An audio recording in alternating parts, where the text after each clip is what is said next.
নমস্কার, আপনাদের সকলকে রাজা গজার ইউটিউব চ্যানেলে, খবরের চ্যানেলে আপনাদেরকে জানাই স্বাগত। একটা খুব মর্মান্তিক এবং একটা খুব দুঃখের একটা খবর উঠে আসছে আমাদের নর্থ ইস্ট থেকে, মণিপুর থেকে।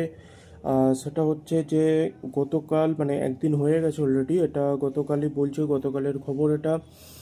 সোমবার দিন দুপুরবেলাতে আমাদের আসাম রাইফেলের ওপর একটা অ্যাম্বুশ বা একটা অ্যাটাক হয়, যেটাকে আর্মির ভাষায় অ্যাম্বুশ বলা হয়। হঠাৎ করে অ্যাটাক হয় এবং সেই কারণের জন্য আমাদের আসাম রাইফেলসের 2জন জওয়ান তাদের প্রাণ হারায় এবং এটা খুবই মর্মান্তিক একটা ঘটনা। 2জন জওয়ান শহীদ হয়ে যায়। ঘটনাটা ঘটে মণিপুরের উখরুল নামের ডিস্ট্রিক্টে, যেটা এক্স্যাক্ট লোকেশন বলতে গেলে সেটা হচ্ছে নুং নাংসাংকং ভিলেজ, যেটা আছে, যেটা কিনা ন্যাশনাল হাইওয়ে 202-এর পাশে।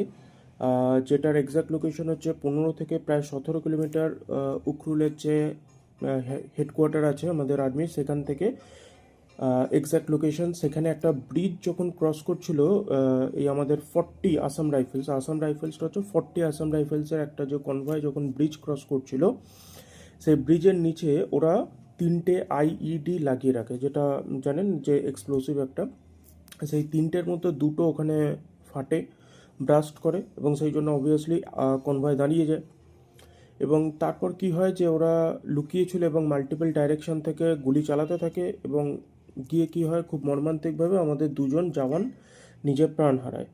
এবং তাদের যে যারা 2জন প্রাণ হারিয়েছে তাদের নাম যেটা কনফার্মড হয়েছে সেটা হচ্ছে, প্রথম হচ্ছেন ওয়ারেন্ট অফিসার বলবন্ত সিং, ইনি শহীদ হয়েছেন। দ্বিতীয় হাবিলদার চন্দ্রমোহন সিং, ইনিও শহীদ হয়েছেন। এবং চন্দ্রমোহন সিং স্যার, ইনি গাড়ি চালাচ্ছিলেন। তো এই অবস্থায় মানে এরা 2জন শহীদ হয়েছে, এটা খুবই একটা দুঃখের বিষয়। এবং এরা 2জনই উত্তরাখণ্ডের বাসিন্দা। এই যে আসাম রাইফেলসের ওপর এই যে অ্যাটাকটা হয়েছে, এটা আপনি জানেনই, এখন একটা মণিপুরে একটা গণ্ডগোল, এবং তার জন্য একটা মণিপুরে পিস কিপিংয়ের জন্য এখন একটা অপারেশন চলছে বিভিন্ন জায়গাতে। মণিপুরের মিলিটেন্টস বা মণিপুরের যে ট্রাইব, মণিপুরের যে ব্যাপারটা জানেন তো, প্রচুর জটিল, ঠিক আছে? ওটা অত সহজভাবে মানে এক্সপ্লেন করাটা খুব ডিফিকাল্ট। ওখানে একসাথে মানে অনেক অ্যাঙ্গেল আছে, ঠিক আছে? এক তো আমাদের লোকাল অ্যাঙ্গেল আছে, লোকাল ট্রাইবসদের অ্যাঙ্গেল আছে, তাদের একটা ব্যাপার আছে, এক্সটার্নাল অ্যাঙ্গেল তো আছে। এক্সটার্নাল বলতে চাইছি আউট অফ ইন্ডিয়া অ্যাঙ্গেলও সেখানে ইনক্লুডেড আছে, ঠিক আছে? কারণ বেশ কিছুদিন আগে খবর আসে যে তারা যে সমস্ত অস্ত্র ব্যবহার করছে, মানে মিলিটেন্টসদের কাছ থেকে, তারা সেই অস্ত্রগুলো হচ্ছে অ্যাকচুয়ালি, বা যে রাইফেলসগুলো বলতে পারেন, বা যে এগুলো, সেগুলো ম্যাক্সিমাম আবার ইউএসএ মেড। এবার প্রশ্ন হচ্ছে যে আমেরিকা মেড জিনিসপত্র তাদের কাছে গিয়ে পৌঁছচ্ছে কী করে, ঠিক আছে? তো আবারও এই ইনসিডেন্টের জন্য আপনি খেয়াল করে দেখবেন, আজ থেকে 6 দিন, মানে অনেক দিন হয়ে গেছে, প্রায় 1 মাস 2 মাসের কাছাকাছি আগে 6জন ইউক্রেনিয়ান এবং একজন সিআইএ এজেন্টকেও আমাদের এনআইএ ওখান থেকে ধরে, ঠিক আছে? তো মণিপুরের ইনসিডেন্ট অত্যন্ত জটিল। সেটা নিয়ে এক্সপ্লেন করতে গেলে ভিডিও অনেক লম্বা হবে, কিন্তু আলটিমেট এটাই এখন খবর আসছে যে তাদের উপর এরকমভাবে অ্যাটাক হয়েছে এবং 2জন শহীদ হয়েছেন। তাদেরকে ইনিশিয়ালি নিয়ে যাওয়া হয়েছিল সাক ক্যাম্পে, যেটা আর্মির মেডিকেল ক্যাম্প, সেখানে।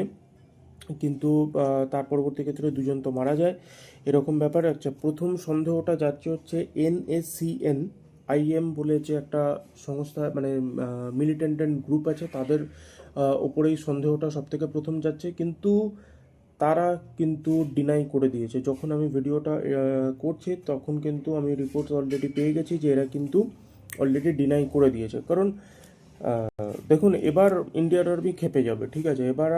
এবার আর ছাড়বে না। এখন তো নয়, তবু একটু দেখে শুনে আচ্ছা এইভাবে সেভাবে করা হচ্ছিল, কিন্তু এবার আর সেটা হবে না, ঠিক আছে? এবার আর সেটা হবে না। এবার এবার মানে ওই যে নাম নিশান পুরোপুরিভাবে উঠে যাবে, ঠিক আছে? এইটুকু আপনি শিওর থাকুন। তো এইটাই আজকের খবর। আর যা কিছু আপডেট হচ্ছে আমি আপনাদেরকে জানাবো। ওখানে কী কী ফোর্সেস ডিপ্লয়েড আছে সে সমস্ত কিছু ব্যাপার নিয়ে যা কিছু পাবলিক ডোমেনে বলা উচিত, আমার কাছে সোর্সেস তো খবর তো আছে, বাট আমি সমস্ত কিছু জানাবো পরবর্তী ভিডিওতে। পরবর্তী ভিডিওর জন্য সাবস্ক্রাইব করে রাখুন। যদি আজকের ভিডিও থেকে আপনি নতুন কিছু জানতে পারেন, শিখতে পারেন, তাহলে অবশ্যই একটা লাইক করবেন বা শেয়ার করবেন বা একটু সাবস্ক্রাইব করবেন। ধন্যবাদ।